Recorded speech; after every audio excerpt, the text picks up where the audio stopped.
Albo's down 40 love at the moment. See what you did there. Faced with the volley of anti-Semitism that's gripping Australia since the seismic military and political changes in the Middle East, the Prime Minister braced himself and went once more into the fray.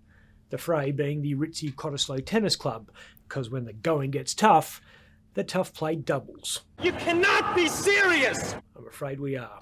Albanese's decision to prioritise Labor Party fundraising activities and swatting a Slazenger over official state duties drew widespread condemnation. He eventually got back on his plane and applied some deep heat to what was a scorching case of tennis elbow. I see what you did there. I thank you. Not my line. What was he thinking?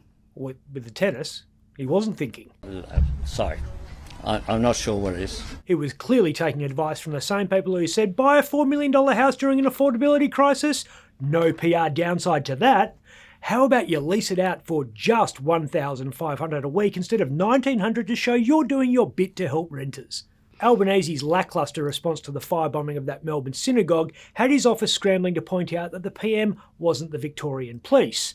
And I don't hold a gun mate excuse that was perilously similar to another lacklustre response to a fire emergency by a previous resident of the lodge. You know, I don't hold a hose, mate. Not a great week for the Prime Minister. Albo has had rings run around him by Peter Dutton, who sat on the sidelines enjoying a snack as the government tied itself in knots over whether the firebombing of a synagogue might construe an act of terrorism.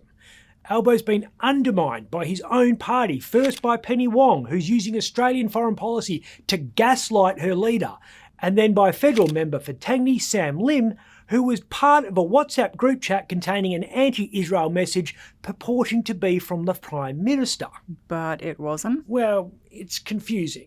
Not as confusing as whether or not the firebombing of a synagogue is terrorism. I mean, that's a real head-scratcher. It's confusing because Sam Lim issued a confusing reason for the message. He says his phone may have been compromised. I don't know, circuitry? And he sought advice from police. That's the same police who have thus far been outwitted by anti-Semites who are clearly not the sharpest operators. Me fail English? That's impossible. I'm Ben Harvey.